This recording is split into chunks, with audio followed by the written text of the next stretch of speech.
Welcome to Talking Heads on USA Global TV, starring the one and only wonderful Dr. JACALYN. It's a prestigious place where world-class influencers and experts meet, and where you'll find the most trusted advisors and coaches for all things in life and business.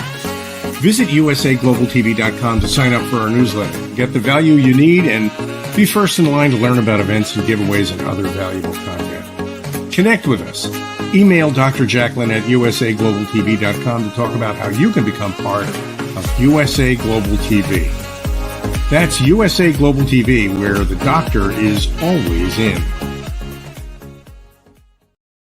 Hello, the doctor is in. Here I am. Welcome to USA Global TV and Radio. I'm Dr. JACALYN. Is the United Kingdom news and culture. And on this program, we celebrate the relationship between the United States and the United Kingdom.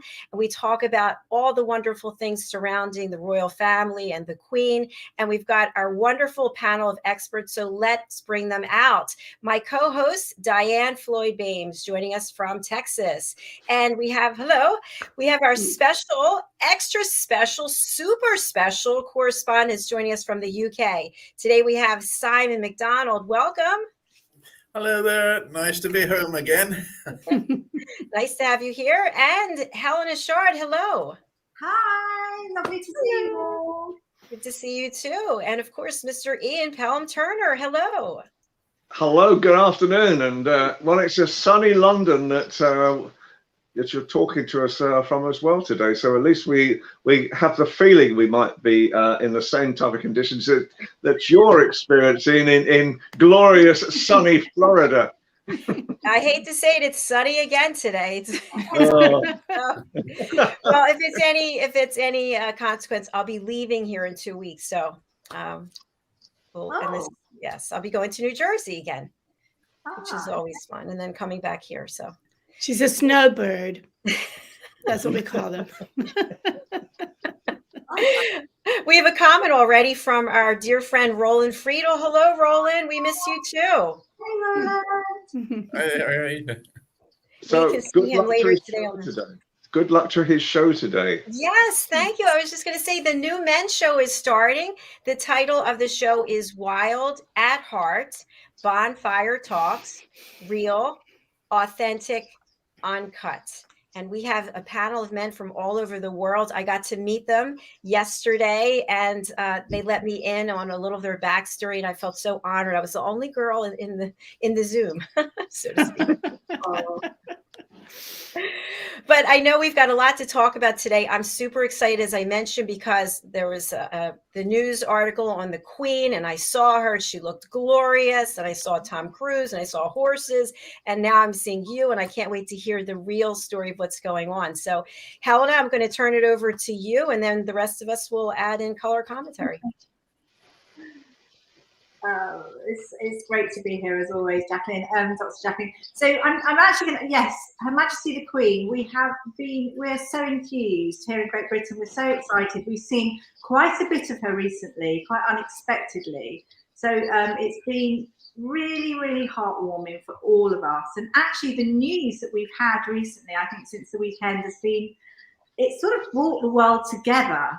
So we've got different fragments of news, but I think what I'm going to start off with is the Eurovision Song Contest. Now, each year, we almost dread the Eurovision. We never seem to do that well, but this year it was in Turin, and it was absolutely amazing. It was really, really good fun. I don't know whether people have seen it, but our UK entry was sung by Sam Ryder, and it was called Spaceman. We did fabulously well, best, I think, since 1998. But I think the thing about it is Sam Ryder, I think, is such a fantastic ambassador for the UK. He's like a breath of fresh air. Everything about him, people have taken him really to heart. And he's always loved the Eurovision, and he also talked about the electricity in the whole event and how important it is to have a good team around you, because it's a really emotional time when you're there. And the thing about him, he's such a good communicator. He's really great. I mean, gosh, I wish he could be in Parliament for us, because he's so incredible. And we came second. But obviously Ukraine, everyone took Ukraine to heart. Ukraine came first, but the Kalish Orchestra, who actually performed, they were incredibly good.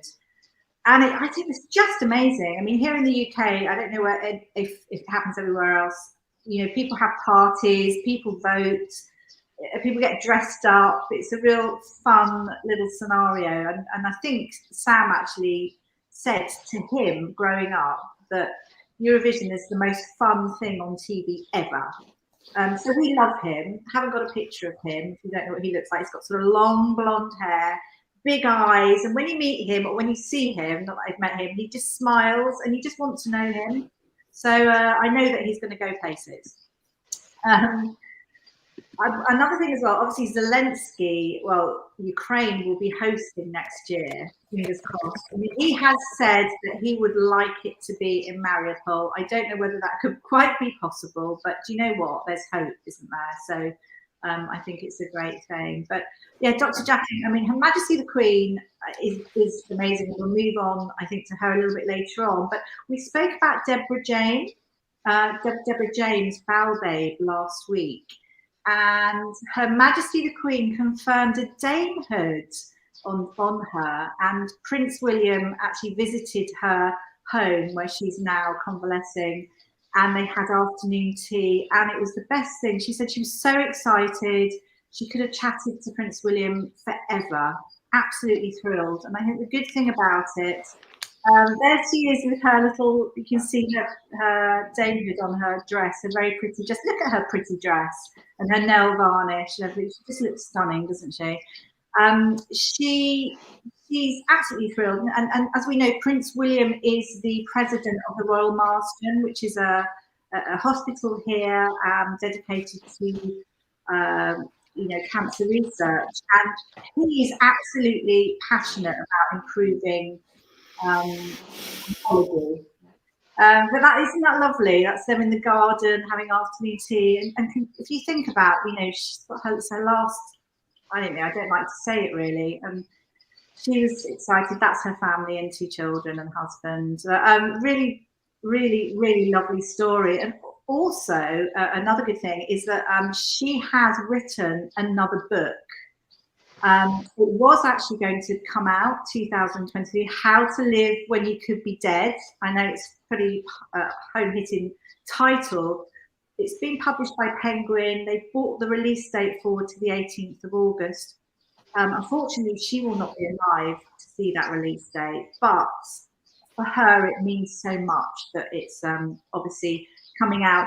£3, I think, per book is going towards her Bowel Babe. I mean, the last time I looked, you remember we said she only started a fund, Bowel Babe Fund, a few days ago, or was it about 7 days ago now?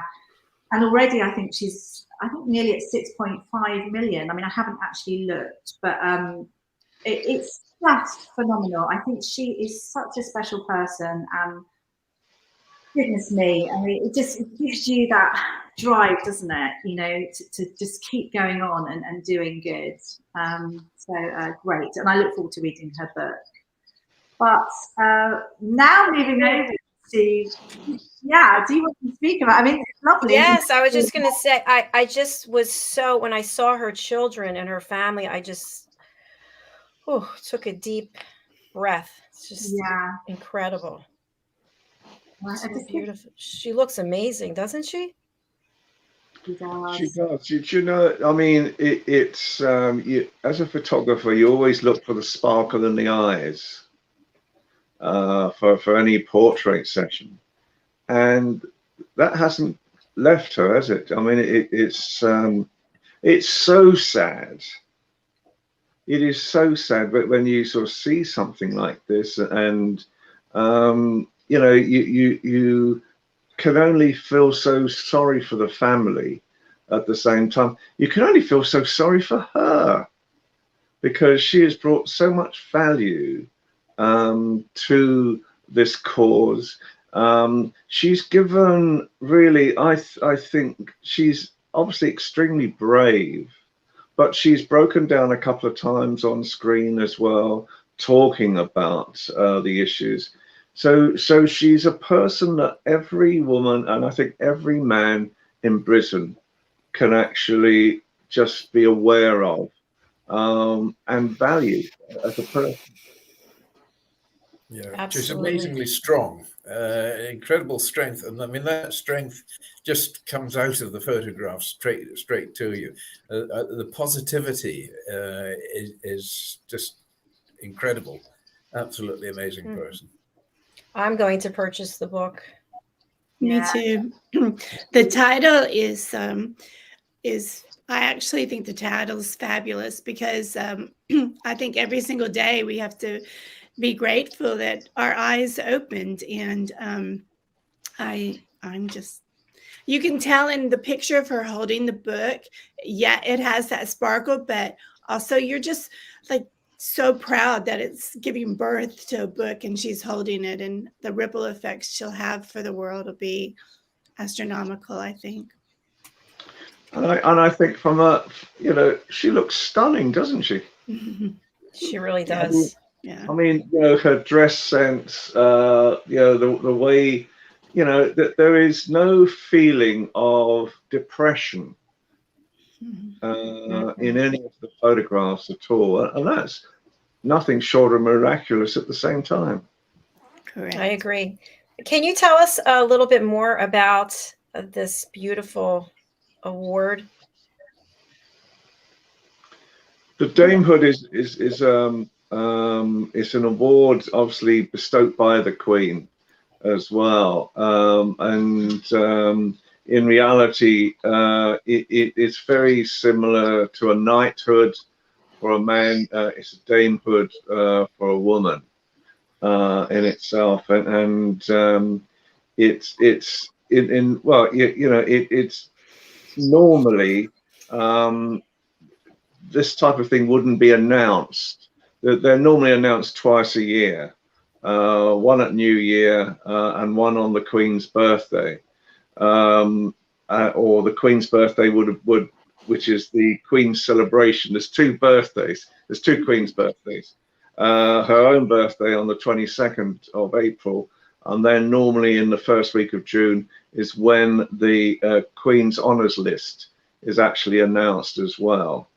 So this has come out of the blue, and this is obviously something that the royal family have seen and feel that they just want to really value what she's doing personally. And this is obviously because of Queen losing her husband, you know, Prince Philip, last year. This might have impacted personally on the Queen at the same time. That all this is happening at the moment, and I think you know, for someone like William to go down and just do this personally, it just shows that at long last, I feel that the royal family have awakened again to, you know, really what people in Britain want, you know, and value as well. Thank you so much for sharing that with us. I appreciate it. All right, Helena, back over to you. Gosh, I mean, it's yeah. I'm just thinking about her. It's like, gosh, what am I going to move on to? So, I mean, we have been thrilled here in the United Kingdom with the fact that we have seen Her Majesty the Queen so much this weekend, coming into this week. And unexpectedly, she's turned up in certain places. I mean, to begin with, we had 10 Windsor shows at Windsor Castle, and this is really the beginning, the main celebrations, the Platinum Jubilee. And I mean, wow, you know, wow. She turned up in style. She looked absolutely immaculate. The title for the occasion was A Gallop Through History, which was a mix of music, equestrian performances, acting, and she just looked so twinkly. She was animated. Always, you know, they were, you know, focusing in on her and her sense of humour, her smile. Nothing has left her, and I just think it thrilled everyone because Obviously, she didn't turn up for the Parliament, opening of Parliament. I mean, why would she? It's a really tiring job. So it was lovely to see her in a more fitting environment. And I just think, I'm not unusual here, but lots of people, we saw her all over the media, all over the weekend, and it's so exciting. I mean, as we know, anything to do with horses as well, which is Her Majesty the Queen's favourite thing. We always know that she will be there. But there were 500 horses, 1,000 actors. It was completely star-studded. Dame Helen Mirren, who was dressed up as Queen Elizabeth I, actually was sort of communicating with Her Majesty, going through time. Catherine Jenkins, singing. We had, as we talked about earlier, Tom Cruise. I mean, goodness me, I think the United Kingdom's adopted Tom Cruise. We know that he's got his new film coming out, but I mean, he's always here and obviously has a lot of contact with our royals, which is lovely. And the thing about him as well is that it was the final day really of the horse show, but leading up to it, Tom Cruise was actually walking through Windsor, and loads of people that were there suddenly realised it was him. So he's just literally just meandering through, walking up to Windsor Castle, and everyone was coming along wanting autographs and photographs, and goodness me. And I think, obviously security was trying to, I mean, he's obviously very giving, and he loves people, and he likes to be able to, connect with people, which I think is quite special.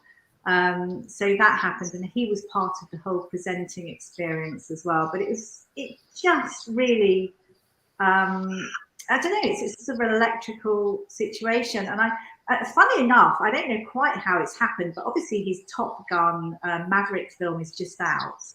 I think it's showcasing tonight in Cannes, but I know that Duke and Duchess have been invited to the UK version, but somehow he managed to plug this film, I think, during the whole celebratory period. And you think to myself, gosh, it was about Her Majesty the Queen, how he managed to do that. So he obviously has a great bond, I think, with the royals.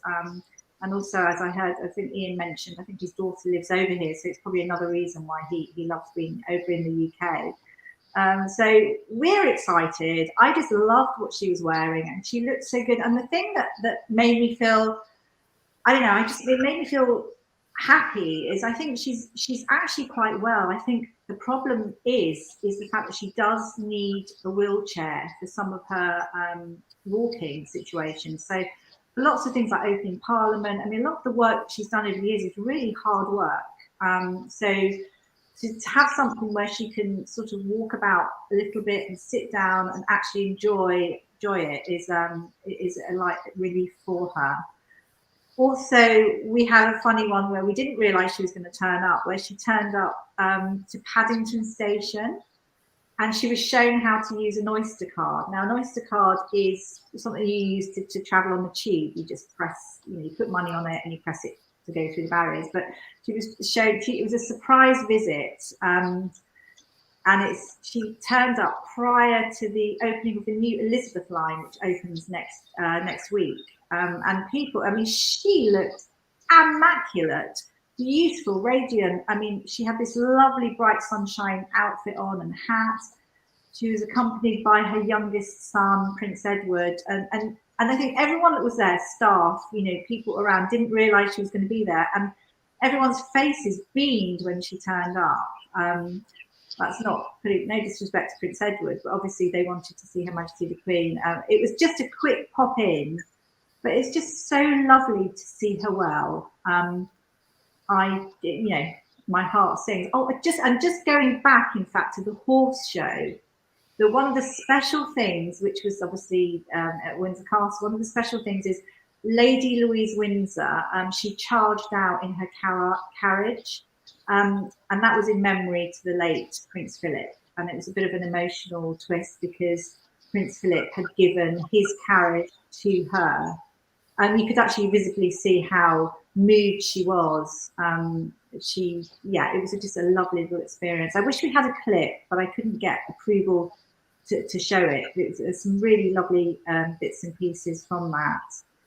But so we're very happy. It's a very royal time at the moment, and it's moving quickly on. I know myself, and I know that Ian, we've got some other filming opportunities that are happening and correspondent work that's come in, and we're sort of darting around, but it's all really very exciting.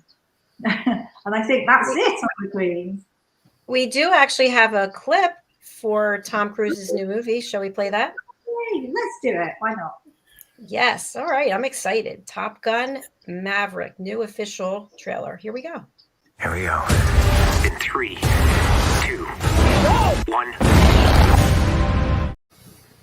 Woo!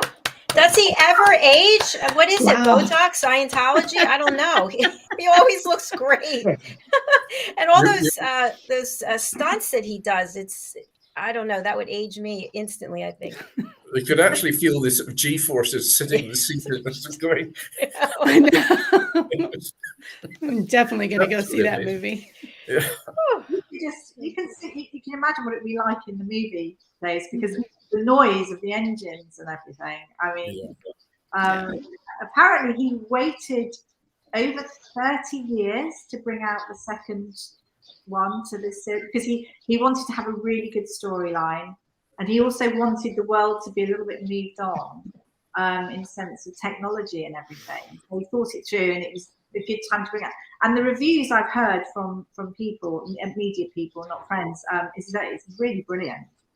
I don't know, it's not necessarily my kind of movie I'd go to see, but I you know, I'm sort of drawn in. You know, we've adopted Tom Cruise. He's here. He's at all our royal events, and now it sort of reminds me of Trooping of the Colour, you know, which I think takes place on the 2nd of June for Her Majesty's celebrations, and obviously we have a huge fly past. So we have all these like amazing planes that whiz past, and it's you know, that kind of feeling. I think for me it's like flying my armchair at the moment in television. You know, we have a very similar feeling with all these shows. We seem to be able to go 360 topsy-turvy, and yet it still comes out. What I thought was so amazing in that trailer was you could actually see the impact that the G-force was having against his face. Did you see his face behind the mask? It was incredible. I've always been a fan of his because he does his own stunts, and I just admire that so much. And I think that the thing that Helena was saying as well when he was doing this walkabout going towards the event is that he's renowned when he ever goes to any film premiere for one of his movies, he'll turn up about 90 minutes to 2 hours beforehand, because he knows all the fans want a selfie. And so he meticulously goes through the crowd, making sure everybody who wants a selfie gets a selfie or an autograph, whatever it might be. And so he's very, very good on things like that as well. And I remember a very quick story about Tom Cruise that I used to work with an actor who's now in America, Christian Bale. And when Christian Bale first went to America, he wasn't allowed in at Los Angeles airport. And he needed 4 signatories to actually sign his green card. And Spielberg managed to get Tom Cruise come down and 2 other world famous actors to actually sign his green card to allow Christian Bale into America. So as you probably know, he's a big international film star on his own right now, Christian Bale. But if it hadn't been for the Tom Cruises of this world, he'd still be working as an actor in London. Oh, that's fascinating. He was Batman, wasn't he? Well, Batman, he's done a lot. I mean, I worked with him when I did a Spielberg movie, Empire of the Sun. And so, and afterwards, I was asked by really his father to actually sort of support him. He was going through a period in his life when he was only 11, 12 years of age when he was filming Empire. And I helped in some ways to actually work with him until he was 15, and he went to America to actually join Spielberg, and I think it was DDA he joined in America, the top agency, who promised that he would become the next Tom Cruise. So Tom Cruise has lasted, what is that? God, that's 30 years ago, 40 years ago now. So he's lasted the time, but so is Christian as well. Yeah, he's a great actor also. If you think about it as well, I mean, Her Majesty the Queen loves Bond, Daniel Craig. Do you remember that wonderful clip? I don't know if you've all seen it, where he turns up and walks Her Majesty the Queen through Kensington Palace, and that was during the Olympics, I think. It was something like 2012, wasn't it? I wish we could have shown. That's such a fun movie. But actually, if you think about it, there's a bit of a synergy there between Bond and Tom Cruise, isn't there? But I think the funniest thing at the end of that movie, because basically it shows the Queen hang gliding into paragliding into Buckingham Palace. And then it showed the real Queen, and there was this big shout, and she looked around in surprise. She was wondering what they were shouting about, and I wonder whether she's actually seen that clip before it went out. I have no idea. She certainly wasn't paragliding out of the plane. That was, well, if she was, I should have known about it. She would have loved that. I think she would absolutely sign that off straight away because it's funny. It really sold, I think, Great Britain. I think it was wonderful. I mean, obviously the jumping out was a body double. Are you sure? Just in case you thought, it was Her Majesty the Queen. I thought I'd mention it. It sort of begs to think, because Helena would know, about body doubles with the Queen, obviously, with some of the work that she does, but it begs to think how some octogenarian has been tempted into jumping out of a plane to represent the Queen. The mind boggles. I always wondered about. Sorry, interesting one on your CV. That one. Yeah, for sure. What I was going to say was I always thought it's interesting about body doubles, because if you have certain stunts that have to be performed, the stunt, I would think, is the most important thing. So you have to find someone who can do the stunt and then also can be made up to look like that person. That can't be an easy thing to do, but yet I guess it happens all the time.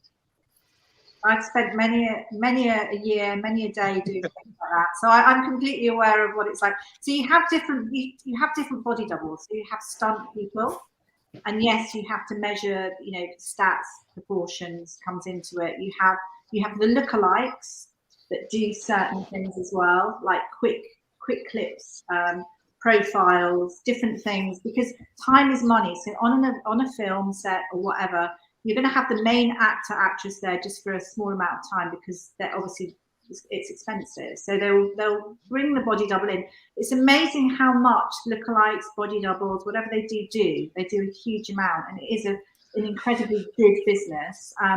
I've been in it for a long time, for over 20 years. So yeah, it's exciting as well. It's really good fun. Helena, can you tell us a little bit more about your work in that area? Yeah, so I suppose it's within the casting. It's within casting that I do, and it will be, I don't know, that's just an example. David Beckham, David Beckham is promoting a certain perfume or doing some, I don't know what it would be, football or whatever. Again, David Beckham, very expensive. So he has his official people that he works with. So he's got people that he'll work with in body double wise to do the football kicking around. Not so much now because he's not doing that as much. He's got his official body lookalike that does various things. It's really hard work. I mean, we're talking about really long days over weeks of periods. The artists have castings. Obviously, every minutiae slight thing comes into it. So these people, they have to study the real person. So you need to sort of the walk, the talk. There's lots of T's and C's of how to be on set as well. I.e., you can't go running up to the person and say, "Can I have your autograph?" and stuff. That kind of thing. The contracts that are built into these jobs are huge. And it takes a lot of time, takes a lot of contracts, but it's really good fun. And it's interesting as well. I always find with the body doubles or the lookalikes, it's how the real person is. Again, I'm saying David Beckham for no reason at all, towards there are the lookalikes or the Waddy doubles really is dependent on their management. And it's how the management sort of like devises this, like, you know, David Beckham's got to be kept separate from this person, because on the whole, a lot of these people are really quite friendly. And if the management decides that they can't do various things, and that's what happens. It's an extraordinary business. I have to say, I've been in it for years, and probably could talk about it forever. But that just gives you a little bit of an eye-opener of what it's like. But it's good fun. I can verify how hard it is, because the one thing that Helena has very conveniently forgotten about was when she cast me one time. And I was told by Helena, yes, precisely. And I was told by Helena, she rang me up one day and she said,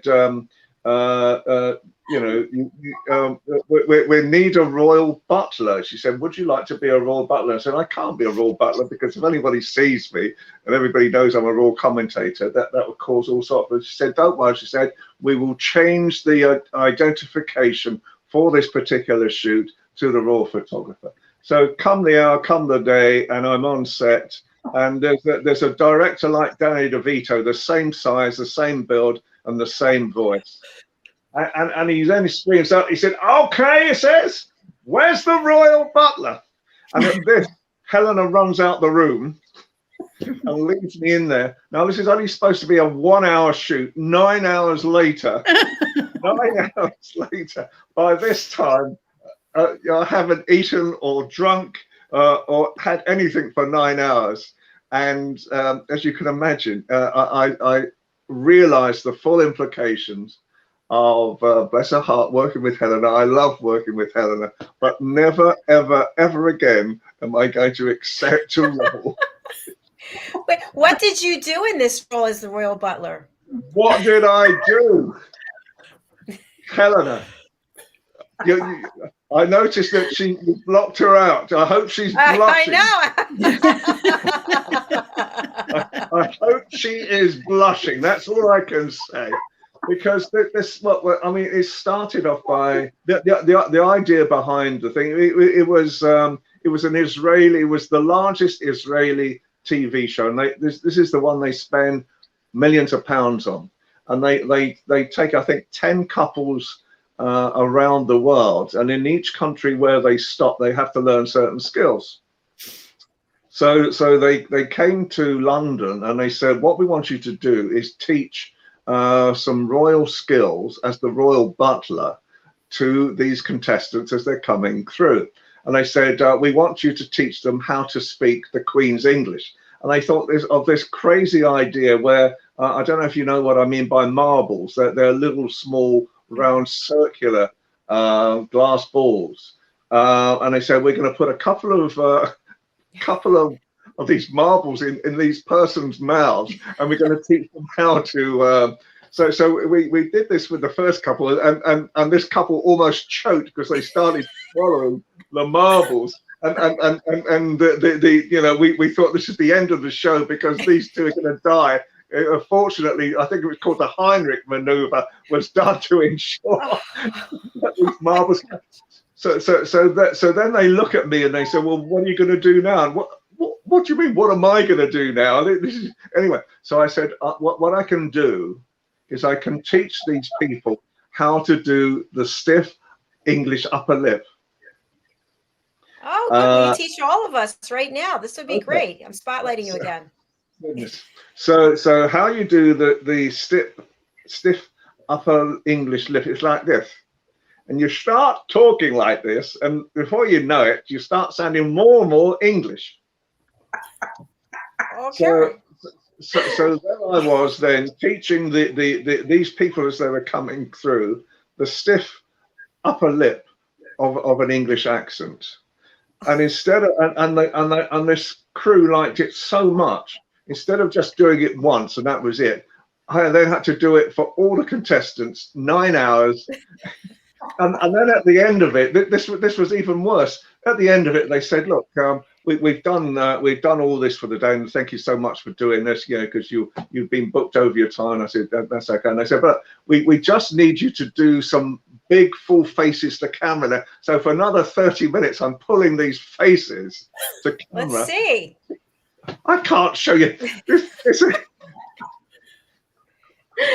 Try. Let us just say that my career as a comedy actor might have taken off in Israel,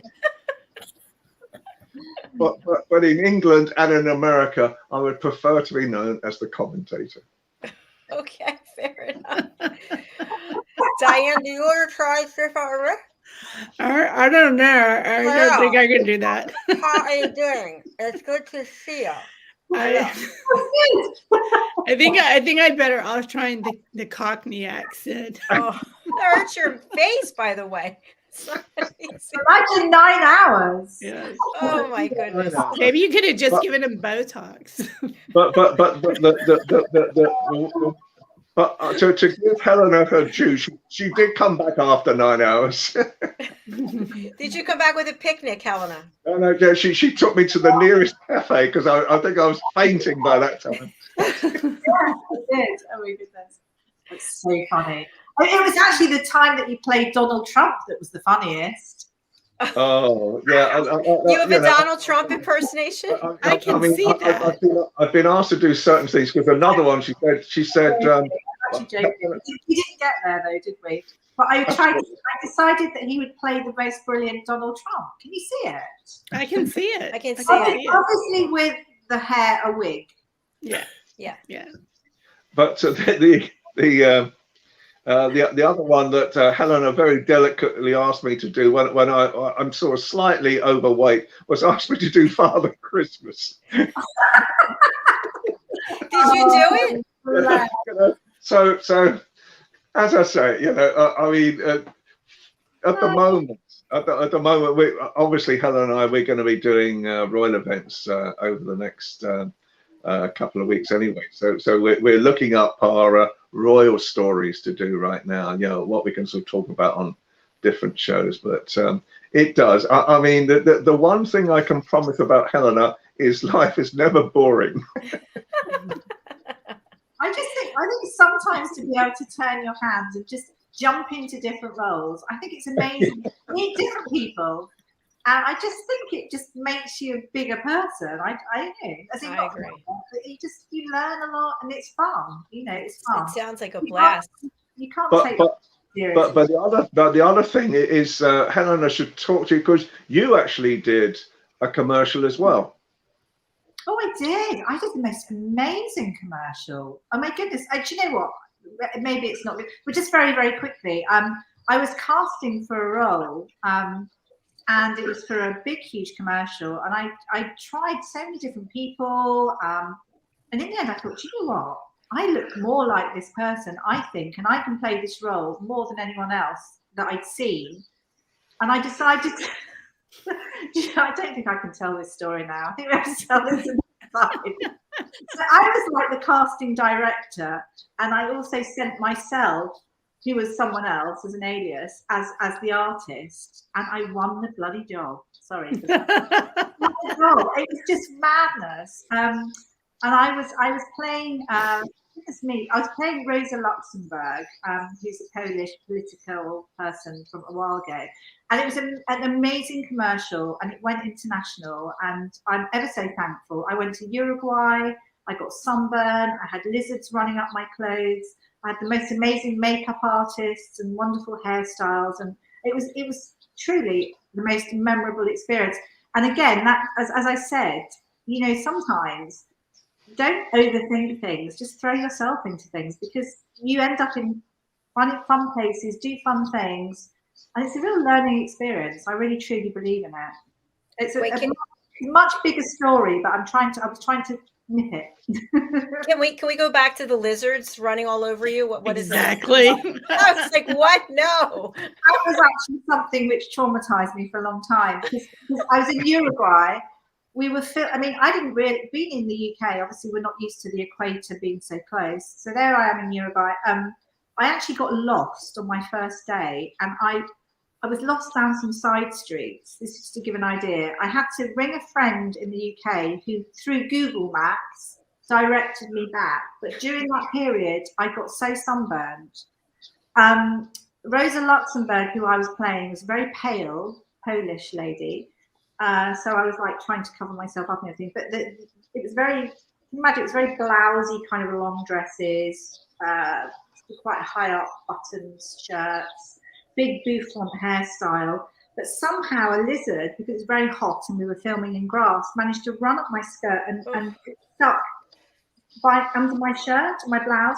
I could feel it running around. But because I don't know how it got up there, because I had this sort of belt and everything, so I couldn't release it either. And it got to the point of hysteria. I think I did a massive scream. And then the pair of makeup people had to take me off and undo me and just get it out. And I just saw this great big thing just running off. I was fine. That was a learning experience. That was an experience. The show must go on, I guess, no matter what. We do have a comment over on LinkedIn from Irene. Irene works for Teach for Uganda. So thank you so much for watching. It's nice to have you with us. And she puts a follow-up comment about lizards. Yes. Helena, a question I had for you is, when you talked about the big stars, the A-listers, and they can't be on set for that long because of their contract, is the actual film premiere the first time that everyone gets to see the whole film in its entirety? If they're not there on the set for the other, pieces and parts of it? Yeah, I mean, you're talking about the stars of the show. Mm-hmm. Yes. Yeah, I mean, the actual editing side into the main production is not something that I've been hugely involved with. I'm normally in the pre-production, the actual filming, etc. I guess my feeling is, yes, that when you see it as an entirety, but when you've got the real show, I mean, definitely with the casting, or definitely with the body doubles, etc. I mean, you don't have as much control at all. You sign away a lot.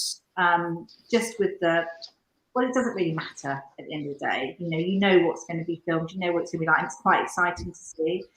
But as for the real stars, I guess yes, if that's what you meant. Yes.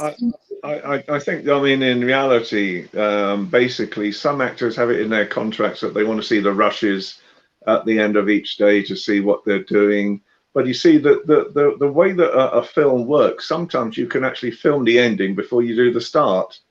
All these things are, depending on which country they're in, depending on who they've got at one particular time, they can all decide, it's down to the film production company how it's filmed, and then it's all just put together afterwards. And sometimes, you're right, premieres are one way of actually doing it. Sometimes normally they'll do tasters beforehand that artists will sneak into as well, just to see what is the reaction of normal people. There's been movies in America where they'll put them on late at night after another show, and just to get an audience reaction to it, and some of the stars have actually sneaked in at the back just to see what is the real audience reaction to this type of thing as well. And apparently Disney used to do this a lot, where at times there were certain movies he almost didn't put out because the initial crowd reaction when they were surprised with this wasn't the type of reaction that he is expecting. So as I say, sometimes actors can meet each other up again, but at times some of these actors never meet each other at all during the filming because they're in different sequences, and then they can finally meet at long last on a premiere night. Very interesting. Thank you. I think that the contracts now, especially now, they are so detailed. I mean, and they're huge. It takes a long time, and you go over and over it, and they're changed and changed, and it's a big part of the, the whole thing. So I think years ago it was a lot easier maybe to get away with a few things, and it would be more of a surprise. But now, no. Yeah. Rules and regulations. We haven't heard much from the man in the kilts. Simon, what's going on with you in Scotland? Well, it's been a bright sunny day here again. I'm delighted to say, after a howling gale of the last couple of days and rain as if it was going out of fashion. But yes, lovely sunny day today. Went up to Oban. The tourist season has really started here.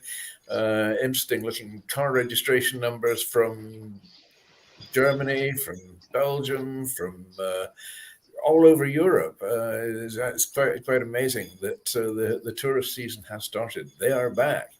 And we're certainly getting plenty of publicity. The greatest advert of all had to be that Jubilee show with Her Majesty. It was absolutely extraordinary show. The look of delight and pleasure on her face in amongst all those horses was really quite something. And actually, one of the great quotes of that show had to be the herald standing up and saying to Her Majesty that, yes, we're very glad you chose our show over the state opening of Parliament. I mean, the whole house just seemed to collapse in fits of laughter there. And Her Majesty took it extremely well and gave us a knowledgeable wave back as well. So she's she's a remarkable woman, 96 years of age, and her humor is just, regenerates itself every time she appears. She is a wonderful woman, and in many respects could be almost even granted the position as being our country's greatest comedienne because of her sense of humor. Amazing person, amazing family. Thank you so much for sharing that. It's nice to hear from you as well. And what about Lady Diann? I loved hearing everything about the Jubilee. I caught snips of it. Thank you, Dr. JACALYN, going, check it out. And, but wow, for me, England is dear to my heart, but watching the Queen and thinking what an amazing woman she is, and her smile just radiates through everything. I mean, she's extremely photographic, but you could just tell that, wow. I mean, you're looking at this woman who's seen so much in her lifetime and has given so much, and just to see people celebrating her, I was excited. And those horses, wow, I've never seen so many horses in my lifetime. Thanks, Diann. I just want to share that as a result of meeting you and having this show and the one we had before, it's made everything about the United Kingdom almost within reach, if that sounds like, it's almost like part of the home. And when my mom had the TV on, I saw the Queen, I felt like it was like a part of the family. I was like running, I started crying. It was like crazy. So thank you for that. Yeah, she is one of these people that I think she's everybody's mother and everybody's grandmother, and she is part of the family and the matriarch of the whole family. And it's not just of United Kingdom, but it seems to be a global feeling that's created around her, and everybody. Everybody that I know certainly is very much in awe of her, and just has that sort of motherly feel to her. Mm-hmm. I agree. I'm still waiting to see the golf cart. There is this royal golf cart. Helena's seen it. I want to see this because apparently about 50 or 60,000 pounds have been spent on this golf cart so that it can sort of take her around on some of these events, or I don't know how it's going to be used yet, or whether she's actually used it to go around Windsor Castle, because very few people see her at the moment at all. She's obviously not riding horses anymore, but she used to love going out horse riding every morning, either with an equerry or in the past she went out with Ronald Reagan, and she famously had him horse riding around Windsor Great Park. So I mean, she's ridden with the best of them. Is the golf cart electric? I don't, you know, Helena knows. Helena's seen this car. I haven't even seen this car. I mean, I haven't personally been in the car, let me tell you, but it's just a souped-up, amazing, yeah, a comfortable golf buggy. I mean, it's beautiful. It's very comfortable. I mean, the thing about Her Majesty is that she's still well, but obviously her movement. If you think about it, goodness me, it could well be from her horse riding and her sports side that now something's happened. I don't know, to her spine where she's not able to walk as much. She can walk, but she's just not obviously able to walk too far. You know, one of those things. Pretty good for 96, though, I say. I was going to say I'm 59. I don't know about the rest of you, but sometimes I go to get out of bed and I'm like, whoa, I feel a little stiff. I don't know why everything hurts. You're super fit, Dr. Jacqueline. You're really good. Well, thank you. Yesterday I did the trampoline. I put it outside in the sun and I jumped on it last night for an hour. And today I was wondering why my feet hurt, my legs hurt. It's no wonder. Do you do like I was about to say backflips? Do you do No, I'm not doing any flips. But our friend Madeline Chan, she facilitated a course that we had yesterday. Diane was there, and Madeline said that I'm out of balance and I need to find more playfulness. So I thought, well, I'll take out that trampoline and that'll bring out the little kid in me.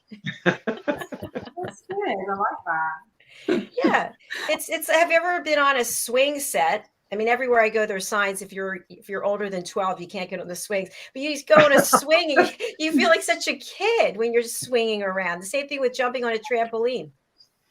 I love it. I love it. It's just this image I have of your mother saying, you know, Jacqueline, come on. Come on, Jacqueline. You get those little butterflies in your stomach, don't you, when you're on a swing? Am I the only one?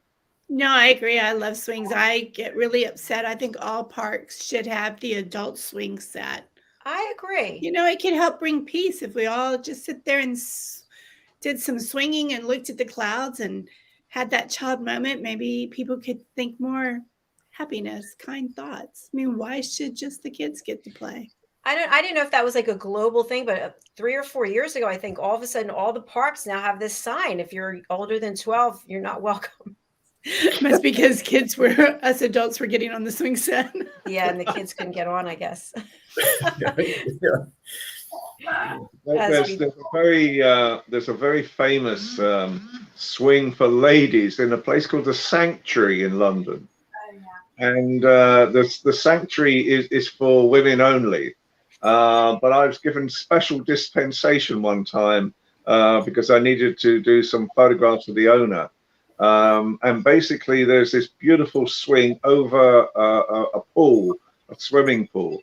And ladies can sort of swing to their heart's content, either clothed or not clothed, as whatever their attitude is to life. But it's on a very suitable swing. Needless to say, I did not try it myself. Wait, well, were you present when there was any swinging going on? That sounds like we're going somewhere else. I was thinking the same thing, Helena. No, I just meant while the women were there. While the women were there. I was just about to say this is where I have to be extremely careful. Yes, I think when you get to the bottom of a hole, you really got to stop digging. Yes, definitely. The reality, there were members of the club who were swinging on the swing, and I was there watching them swinging on the swing. I was not swinging myself. Okay, got it. On the swing. I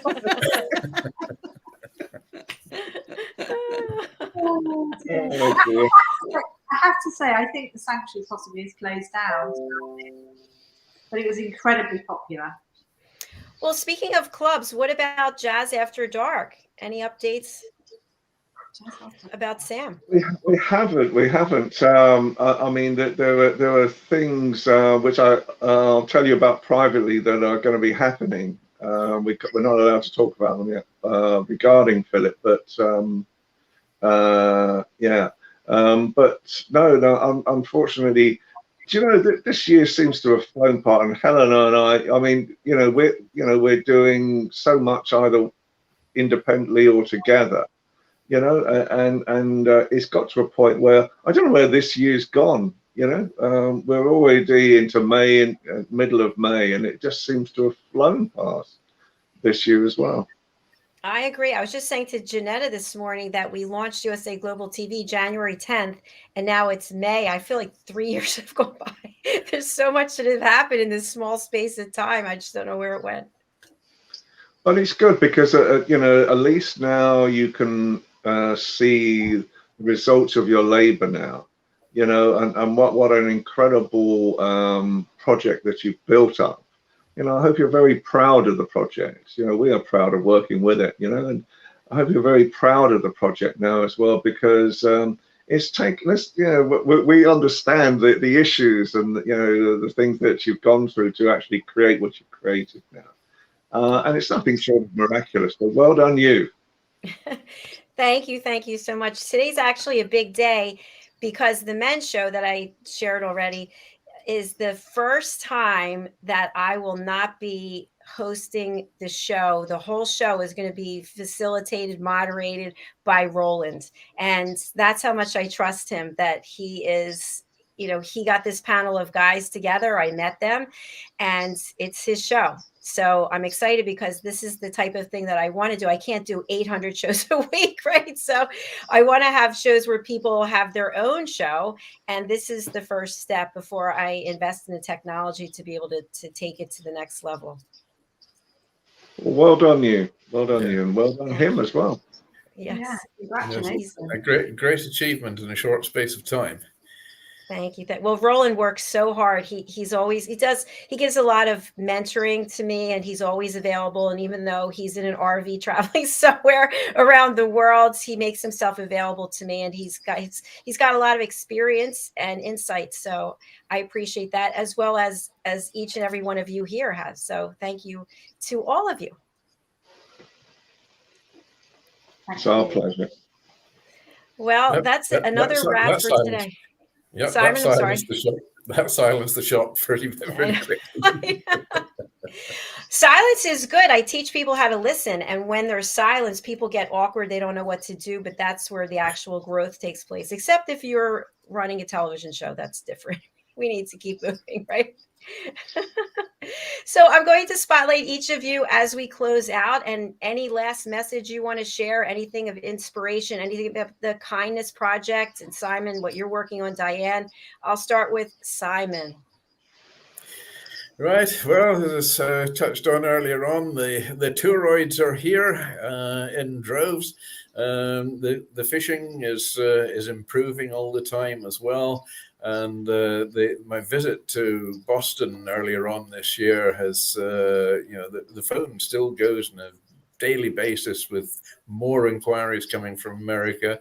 I'm delighted to see that Delta Airlines have now opened a hub in Edinburgh, so we can streamline the supply chain of our fresh fish and our fresh lobster and shellfish and so on, going from Scotland direct into JFK and shortly into Boston as well. Barcelona show the other week there, where I had such a problem trying to hear what everyone was saying.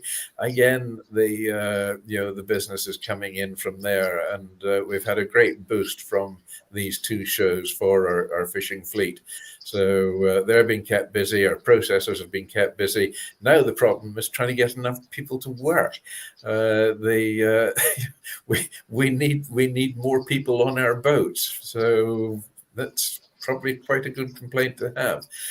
Better than having a lot of boats tied up because there's no work. Oh, there we go again, the man in the kilt. I told you I'm not deleting it. Yes, I noticed that. It's just as well you're over there and I can't get to your computer and swap it over for something else. There we go. No, it's been it's been an amazing year, and such a quick year. I mean, I just feel that it was New Year's Eve just like yesterday, and what's happened in between time. So there we are. But it's nice to be back and chatting with you. I love this Wednesday thing. Sadly, I'm not going to be here next Wednesday. I'm going to be away doing some consultancy work. So I will be thinking of you, at 4:00 British time, and thinking of the show as it goes on. But we'll be back the week after that. Oh, well, we'll miss you. We'll still be here. Thank you. All right, so we're going to go over to, let's go over to Diane. You're on mute, though. Sorry about that. I just really want to say happy birthday to the Queen and the Jubilee. And really, I'm just in awe over that. And everything here is sunshine in Texas. So, yay. Thank you. Thanks, Diane. Over to Ian. Well, I've just heard the sounds of the ice cream van have turned up. Wait, I thought you're only eating plant-based foods now or something. No, I'm going to cut this one short. No, I'm not. No, I was doing that. So, but I can always shout out the window my order. I think the reality at the moment, it is a great time. It's a very busy time for us. And I think what you've created now is nothing short of miraculous and wonderful. You know, with the project that you've actually turned this into now, and it's all down to your hard graft at the same time. And the show must go on. We're here most weeks, Helena and I, and with our sort of royal anecdotes, and we're working on our royal anecdotes for perhaps some of the shows we may be doing during the Jubilee celebration period as well. So, and you may see us on sets in America. Goodness knows, a lot of the time we've just been doing our accreditations at the moment for Buckingham Palace. So we'll see what we see. But it's always, we are very grateful for what you are doing and promoting Britain at the same time. Thank you, kind sir. I really appreciate that. And I would love to see you on the television, and I will be crying my eyes out. So do give a wave and say hello. Helena, over to you to close us out. So just here actually to what Ian said, but just like the news from the weekend coming into the week, how it's brought the world together. It's exactly, I think, what your show's about as well, Dr. JACALYN. It's amazing to be able to shine a light on inspirational people or organisations. And do you know what? It's the most fabulous thing to do. It's rewarding. I think it's all about connection. And you know what? Long may it continue. I really, really am thankful. Oh, thank you. Everybody's so nice. Thank you so much. It means everything. I really appreciate it. And it wouldn't be the same without you. So thank you for being part of this family and this team. Thank you. All right, we're going to close out the show now. Our next show is the Business Talk Show, and our dear friend Mr. Alcini has the day off. He's getting better, and he should be back in a couple of weeks. So Roland Friedel has decided he's available, yay, and he's going to step in for him today. Then we go right into the men's show, and then we go into the women's show, A Woman's Prerogative. So we'll see you all later. Bye. Bye. Bye.